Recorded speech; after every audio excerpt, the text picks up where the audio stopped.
40일 노예에서 총리로 이집트 왕이 희한한 꿈을 꾸다. 파라오가 나일 강가에 서 있었다. 나일 강은 중앙아프리카 동부 고지에서 발원하여 이집트 전역을 통과하여 지중해로 흐른다. 길이 5,600km에 달하는 세계에서 두 번째로 큰 강으로 이집트의 젖줄이요 생명줄이다. 파라오가 눈을 들어보니 토실토실하게 살진 7마리의 암소가 강에서 올라와 강가의 초원지대에서 여유롭게 풀을 뜯어먹는다. 토실토실 살진 암소들을 바라보며 흐뭇하게 미소 짓는데 뒤이어 비쩍 말라빠진 7마리의 암소가 강에서 또 올라온다. 그리곤 앞서 올라온 토실토실 살지고 기름진 암소들 곁으로 다가온다. 비쩍 말라 쓰러지기 일보 직전이라 아무 쓸모가 없겠다는 생각이 들어 저절로 얼굴을 찡그리는데 갑자기 비쩍 말라빠진 암소들이 거칠고 우악스럽게 돌변하더니 곁에 있던 토실토실하게 살진 암소들을 다 잡아먹는 게 아닌가. 꿈이었다. 파라오가 꿈을 꾼 것이다. 꿈을 깬 파라오의 등에서 식은땀이 흘렀다. 베개와 이부자리를 다듬은 뒤에 파라오는 다시 잠을 청했다. 그런데 또 다시 꿈을 꾸었다. 파라오가 눈을 들어보니 하나의 줄기에서 속이 알차게 잘 여문 7개의 이삭이 나온다. 흡족해하며 미소 짓는데 뒤이어 같은 줄기에서 다른 7이삭이 나온다. 그런데 뒤이어 나온 7이삭들은 뜨거운 쇳바람을 맞아 속이 텅 비어 죽정이처럼 말라붙어 버렸다. 웬 죽정이들이냐고 미간을 찌푸리는데 갑자기 7개의 말라붙은 이삭들이 알차게 잘 여문 7개의 이삭들을 싹 먹어치우는 게 아닌가. 꿈에서 깨어난 파라오는 마음이 뒤숭숭했다. 연이어 꾼 꿈들이 그림처럼 뇌리에 생생히 떠올랐다. 뭔가 중요한 꿈인 것 같았지만 해석할 길이 막연했다. 여봐라. 이집트의 이름난 술사들과 현자들을 모두 궁으로 불러들여 내 앞에 대령시키도록 하라. 날이 밝기 무섭게 파라오는 이름께나 있는 이집트의 술사들과 현자들을 궁으로 전부 불러들였다. 술사는 제사를 주관하는 사제 계급인데 그들은 초자연적 지식과 지혜를 통해 얻었다고 하는 주문을 사용하여 사람들에게 영향을 미치고 앞니를 바꿀 수 있다고 믿었다. 현자는 일상사와 자연계의 변화에 대해 해박한 지식을 가진 각 분야의 전문가나 박사를 가리킨다. 파라오는 이집트의 유명 술사들과 현자들에게 어젯밤에 꾼 꿈을 들려주고는 해석을 하라고 명을 내렸다. 하지만 모두가 고개를 갸웃거릴 뿐 꿈을 풀이해주는 사람이 아무도 없었다. 파라오는 분노했다. 그만큼 꿈은 왕의 마음을 불안하게 했다. 에이, 아무짝에도 쓸모없는 것들. 그러고도 너희가 술사요, 현자라고 할 수 있느냐? 내가 그토록 생생하게 꿈 내용을 말해주었건만 어떻게 한 명도 해석하는 자가 없단 말이냐? 모두 보기 싫다. 썩 물러가라. 파라오가 진노하자 모두 사색이 되어 벌벌 떨었다. 자칫하면 목숨들이 날아갈 살얼음 판국이었다. 그때였다. 파라오 곁에서 술잔을 올리는 시종장이 무언가 생각나는 게 있다는 몸짓을 했다. 그는 파라오의 심기를 눈치껏 살피며 조심스럽게 아뢰었다. 폐하, 진즉 말씀드려야 했으나 그동안 깜박 잊고 있었습니다. 제가 해몽을 잘 하는 청년을 알고 있습니다. 어쩌면 그 청년이 폐하의 꿈을 해석할 수 있을 듯하여 감히 아뢰입니다. 파라오의 눈빛이 반짝였다. 기대에 가득 찬 얼굴로 한층 부드럽게 술시종장에게 말했다. 그래? 그렇다면 자세히 말해보도록 하여라. 네, 폐하. 폐하께서 전에 저와 빵 맡은 시종장을 시위대장 보디발의 집드로왕실 감옥에 가둔 적이 있었습니다. 그때 저희 두 사람은 같은 날 밤에 각기 다른 꿈을 꾸었습니다. 꿈을 꾸고는 해몽을 하지 못해 답답해하던 차에 한 히브리 노예 청년을 만나게 되었습니다. 그 청년은 시위대장 보디발의 종이었으나 어떤 일로 감옥에 갇혀 저희와 함께 있게 되었습니다. 저희가 꾼 꿈을 그에게 이야기해 주었더니 그 청년 노예가 즉석에서 꿈을 해석해 주었는데 그 해몽대로 저는 이렇게 복직되고 빵 맡은 시종장은 처형되었습니다. 요셉이 이집트 왕의 꿈을 풀이하다 파라오의 얼굴에 즉시 미소가 떠올랐다. 파라오는 지체 없이 명을 내렸다. 여봐라. 당장 시위대장 집으로 가서 감옥에 있는 그 히브리 노예를 데려오도록 하라. 서둘러 행하라. 파라오의 명을 받은 신하들이 달려나갔다. 시위대장의 감옥 대문이 떠들썩했다. 사정을 전해들은 시위대장이 급히 요셉을 찾았다. 요셉, 폐하의 명이다. 속히 채비하고 궁으로 들어갈 준비를 하여라. 요셉은 신하들의 도움을 받으며 급히 몸을 씻고 수염을 깎고 옷을 갈아입었다. 급히 채비를 마친 요셉은 파라오의 신하들과 함께 궁으로 들어가 파라오 앞에 섰다. 파라오는 초조하게 요셉을 기다리고 있었다. 생각할수록 희한한 꿈이어서 그 징조가 무엇인지 한편으로는 심란하고 한편으로는 궁금해서 견딜 수가 없었다. 요셉이 앞으로 나가 엎드려 파라오에게 큰절하고는 그대로 머리를 조아렸다. 내가 시종장들의 꿈을 해석했다는 청년이냐? 내가 어젯밤에 꿈을 꾸었다. 그런데 그 꿈을 풀이해주는 자가 아무도 없구나. 듣자 하니 내가 해몽을 잘 한다던데 그게 사실이냐? 폐하, 제가 해몽하는 것이 아닙니다. 꿈을 풀이해주시는 분은 제가 섬기는 하나님이십니다. 폐하의 꿈을 해몽해 주실 분은 오직 하나님이십니다. 그래, 좋다. 내가 섬기는 그 하나님께 물어 내 꿈을 해석하도록 하여라. 꿈속에서 나는 나일 강가의 제방 위에 서 있었다. 그런데 튼튼하게 살진 암소 7마리가 강에서 올라와 풀밭에서 풀을 뜯어먹고 있었다. 그런데 뒤이어 비쩍 말라빠진 암소 7마리가 또 그 강에서 올라왔다. 내 평생 그렇게 비쩍 마른 흉측한 놈들은 처음 봤느니라. 이집트 온 땅을 다 뒤져도 그렇게 볼품없는 놈들은 찾기 힘들 것이다.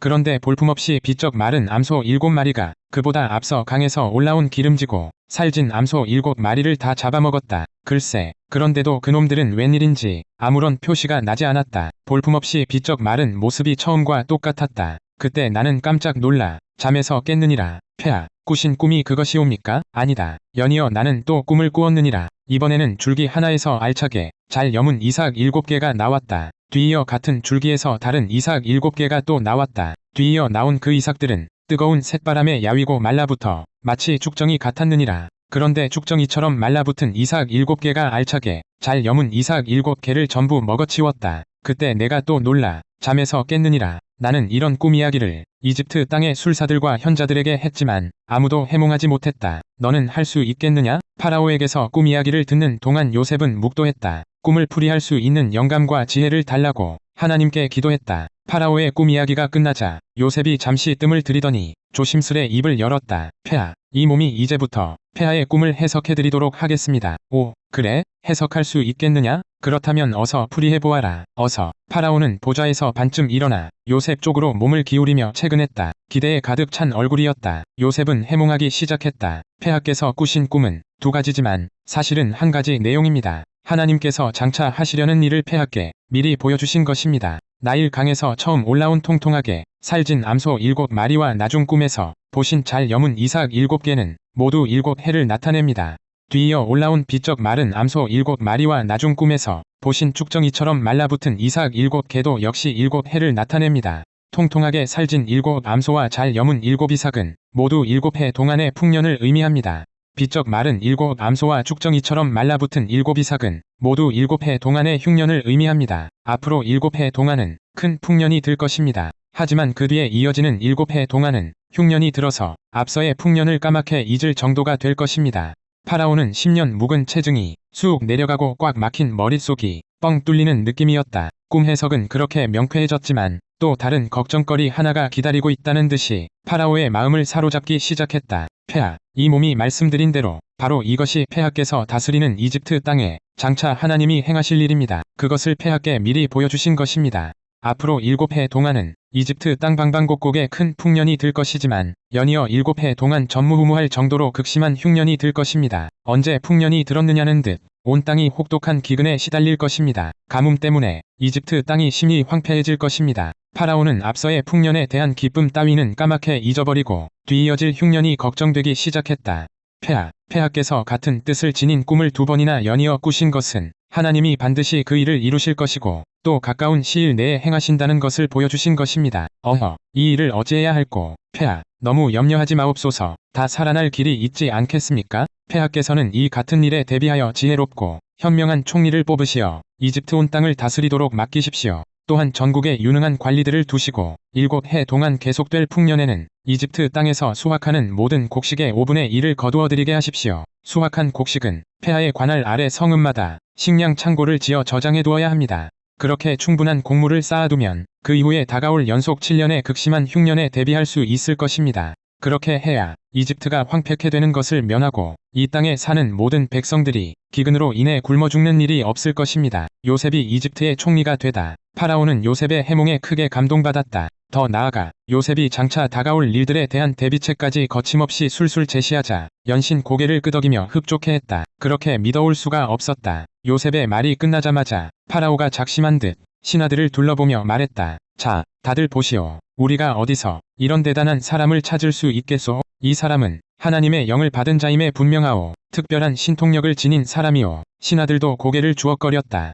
파라오가 요셉을 향해 말을 이었다. 그대의 이름이 요셉이라 했소? 그대가 섬기는 하나님이 그대에게 이 모든 것을 보여주시지 않았소? 내가 보기에 그대는 하나님의 영이 함께하는 사람이오. 그대같이 사리분별이 탁월하고 슬기와 명철을 지닌 사람을 어디에서 또 찾을 수 있겠소? 이집트 땅을 이 잡듯 뒤진다 해도 그대 같은 이는 찾을 수 없을 것이오. 그러니 그대가 이 나라의 총리가 되어 다스려 주시오. 이 땅의 모든 백성이 그대의 말을 따를 것이오. 나 외에는 이 나라에서 그대보다 높은 사람이 아무도 없소. 내가 그대보다 높은 것이 있다면 왕이라는 사실뿐일 것이오. 요셉을 총리로 삼고 그에게 모든 통치를 전적으로 위임한다는 말이었다. 파라오는 요셉에게서 풍겨 나오는 고결한 인품과 그의 신통함을 의심할 바 없이 신뢰할 수 있었다. 그래서 즉석에서 요셉을 총리로 임명하기로 결심한 것이다. 꿈같은 일이 벌어졌다. 대반전이다. 요셉을 이집트 땅에 내려 보낸 하나님의 구속사 계획이 그 영롱한 열매를 맺는 순간이었다. 폐하, 어찌 감히 이 몸이 그토록 중한 직책을. 아니오, 그대는 사양치 마시오. 그대가 아니면 앞으로 닥쳐오리 엄청난 국가적 고비를 누가 넘길 수 있겠소. 그대는 사양 말고 내 뜻에 따르도록 하시오.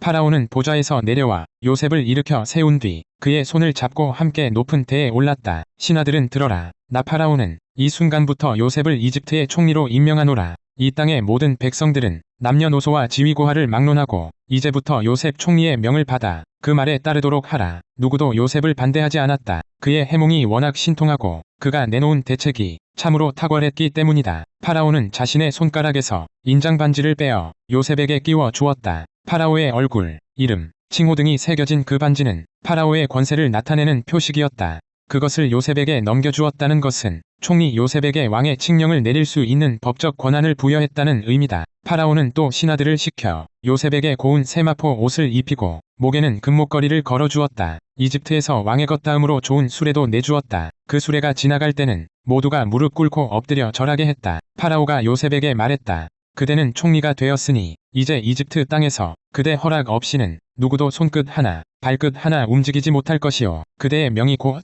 나의 명이오. 이집트의 총리 요셉. 이제 요셉은 이집트의 2인자가 되었다. 이때 요셉의 나이 30세, 17세 소년 때 이집트 땅에 노예로 팔려왔으니 13년이 흐른 시점이다. 처음 파라오의 시위대장 보디발의 집에서 10여 년, 감옥에서 3여 년을 보냈다.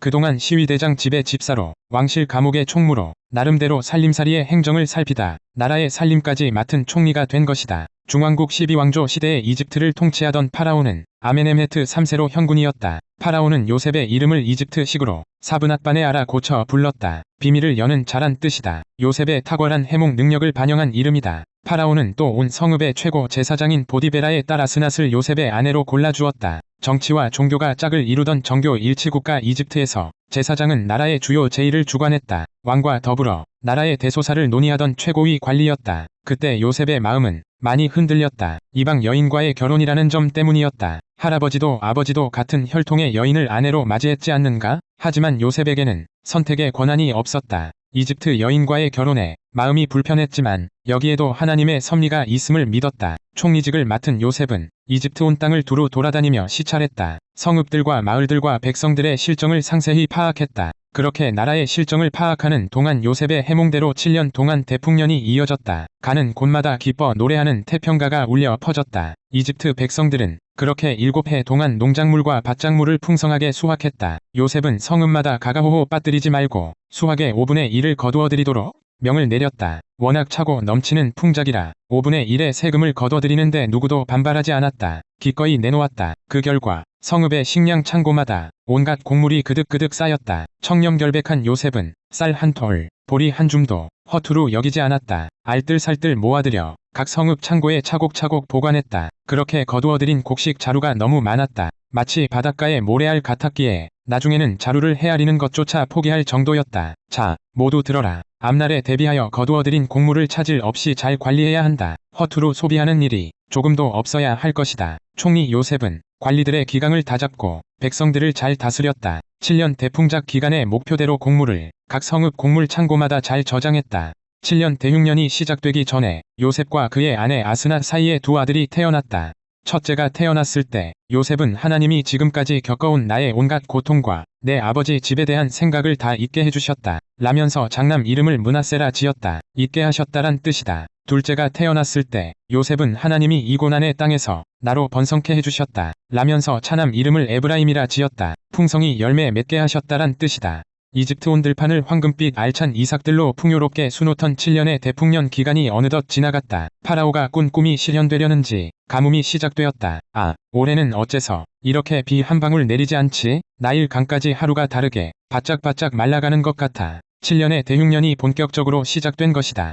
비쩍 말라 흉측하게 생긴 7마리 암소처럼 새바람에 말라 비틀어져 쭉정이처럼 변한 7 이삭처럼 진절이 나는 끔찍한 7년 대흉년이 이집트 온 땅을 뒤덮었다. 하지만 아직 먹을 것이 있었다. 앞선 7년의 대풍작 기간에 집집마다 저장한 식량이 있었기 때문이다. 여보, 이게 마지막 식량이에요. 쌀독에는 이제 쌀 한 톨 남아있지 않아요. 이제 어떻게 살아가죠? 해마다 이집트 땅에 대흉년이 극성을 부리자 먹을 식량이 남아있지 않았다. 극심한 기근이 나라를 휩쓸었다. 집집마다 쌀독은 텅텅 비었고 논밭에는 말라비틀어진 쭉정이뿐이었다. 사람들이 성문으로 몰려나와 파라오를 향해 먹을 것을 달라고 아우성쳤다. 그러자 파라오가 백성들에게 명령했다. 명하노니 너희는 총리 요셉에게로 가서 그의 말에 따르도록 하라. 이집트 백성들은 요셉에게로 가서 식량을 달라고 부르짖었다. 자, 모두 줄을 서시오. 식량은 충분하니 새치기 하지 말고 차례대로 줄을 서도록 하시오. 요셉은 각 성읍에 식량 창고를 개방하여 곡식을 팔게 했다. 사람들은 저마다 필요한 식량을 사서 기근을 해결했다. 7년 대풍작 기간 동안에 각 성읍의 식량 창고마다 저장한 물량이 워낙 많았다. 식량을 공급하는데 아무런 어려움이 없었다. 이집트 땅 전체를 휩쓴 대흉년은 가공할 만한 것이었다. 전무후무할 정도로 극심했다. 비 한 방울 내리지 않았고 이슬 한 방울조차 귀했다. 생명의 젖줄인 나일 강조차 범람은커녕 나날이 말라갔다. 대흉년은 이집트 땅만 휩쓴 게 아니라 주변 나라들까지 휩쓸었다. 그래서 다른 나라 사람들도 식량을 구하러 이집트로 몰려왔다. 이집트 땅에서는 식량을 구할 수 있다는 소문을 듣고 총리 요셉에게로 나아온 것이다. 42. 막내